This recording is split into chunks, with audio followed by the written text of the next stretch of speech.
strange. So what advice can you give to people who are looking to have a strong and meaningful and lasting relationship with someone? Well, the first thing is to decide if that is really what you want. Is that fair, do you think, to say, I want to be single forever? Do you think that's realistic or fair assessment of oneself? I think that that's, for most people, a pathway to insanity. Yeah. You know, the psychoanalysts used to think that, and we all think this way in some ways, that you're sane because you're well put together. Your psyche is well structured, right? It's internal, somehow inside your head. But, and there's some truth in that, but here's a more accurate viewpoint, I think. You outsource most of your sanity because it's too complicated. And so what you do is your parents raise you to be vaguely acceptable to other people. And then you're surrounded by other people your whole life. And then every time you go off the rails a little bit, even just a little bit, people signal to you.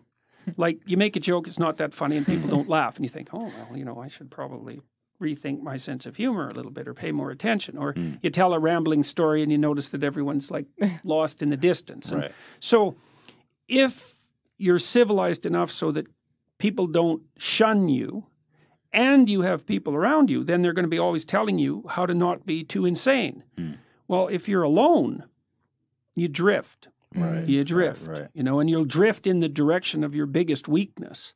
And so, there are some people, maybe they're introverted and disagreeable. They're not cut out for a lot of social contact. But we're social animals, man, right to the core. And it's a suboptimal solution for the vast majority of people. I think that people are having a harder time finding, like, let's call them more permanent relationships, is because it's become increasingly easy to have fleeting, casual, sexual relationships. I mean, Tinder is a revolution, right? It's a revolution in sexual behavior, and it's certainly not obvious that it's Is it a social thing? Is it just technology? Is this what people want to be doing? Because you think the fleeting, in some ways, but the technology has enabled this fleeting sexual activity. Definitely. Okay. Definitely. And that's, but we don't want to underestimate how radical a technology that is. That's especially for men. I do feel that deep down that all these people, men and women alike, are always longing for something more meaningful. Well, I think that that's generally the case. I mean, part of the reason for a relationship is sexual contact, obviously. Well, that's that you don't necessarily need a relationship for that. But that's not the reason to be with someone. The reason to be with someone, when there's a lot of them. So one is, kids who have two parents do far better, period. The data on that is crystal clear. It doesn't mean that there aren't many single parents who struggle to do a wonderful job. Right? Yeah. That's not the same thing. It's an average issue. So plus, it's a lot of work to have kids. You kind of need to divide up the labor, especially in the first year or two, because the woman is completely overwhelmed in the first year, and she needs somebody around to take care of her while she's taking care of the kid, fundamentally, or at least that's the way it looks to me. So there's that. You need the stable basis for children, and it takes them a long time to mature, and they need to learn that relationships are trustworthy, right? So there's utility and stability there. But then also, you kind of want to tangle your life together with someone, because you have someone it's like two ropes that are tangled together. It's stronger, especially during times of weakness. And you have two brains instead of one, and that actually turns out to be really helpful when things are complicated. And it builds a solidity into your life and a reality into your life to have someone who's along with you on this very long voyage. And so I think that deepens your life in a way that isn't really possible with fragmentary relationships as a single person. Definitely. And then there's more to it than that. It's like, I think of wrestling. There's this scene in the Old Testament where Jacob wrestles with an angel. He's wrestling with God, actually, which is quite an interesting. That's what Israel means, right? Wrestling with God. Yeah, that just blew me away when I learned it. Is that true? The true people of Israel are those who wrestle with God. Wrestle yeah, with it's God. not believe exactly. It's a whole different thing, man. It's a whole different thing. Isn't it like fear from God? What it means? That's what I thought. Well, it did from the work I did in the last couple of months looking at this, and I looked into it quite deeply. It does mean wrestling, essentially, and it does derive from that scene in the Old Testament where Jacob wrestles with God. That's when he gets the name Israel. And his hip is dislocated, right? Permanently. He has a permanent limp after that. It's no joke. But I think of marriage the same way. Like people think, well, they lived happily ever after. It's like, that's not what you want in a marriage. Yeah. You want someone to contend with, because you learn through that wrestling, Sure. like you learn where you're an idiot and where you should stop being and vice versa. Yeah. So that's the spiritual aspect of marriage. It's the fact that you have to contend with someone under all sorts of circumstances, theoretically is what would you say? It's a manner of promoting psychological, or you could say spiritual growth. And it's genuine.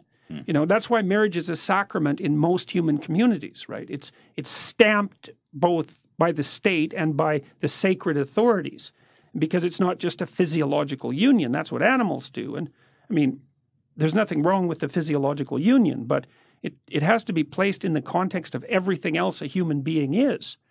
And I do think it's dreadful for people not to have that.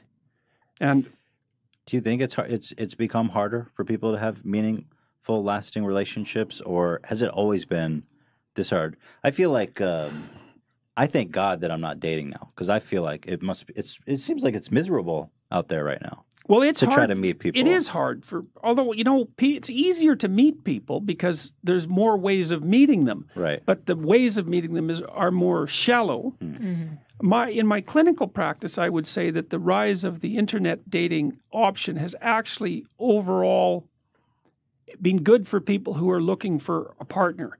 Now, there is some speculation and some evidence that it lowers the transaction price of separation and divorce.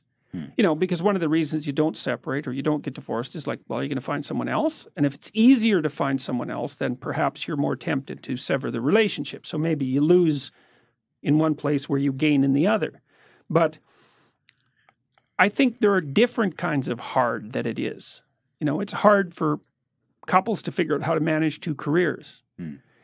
It's hard for women to figure out how to get educated and get their career launched at the same time that they're finding a partner and having kids. Because women have this tight time frame, I mean, they've got to get a lot done by the time they're mid-30s for sure. And so it's not much time, it's like 15 years really from the time you're an adult. You better get at it. It's not very long. Right. So I think there are new challenges that have arisen that weren't there for previous generations. But previous generations had it hard in other ways. That's very true, yeah.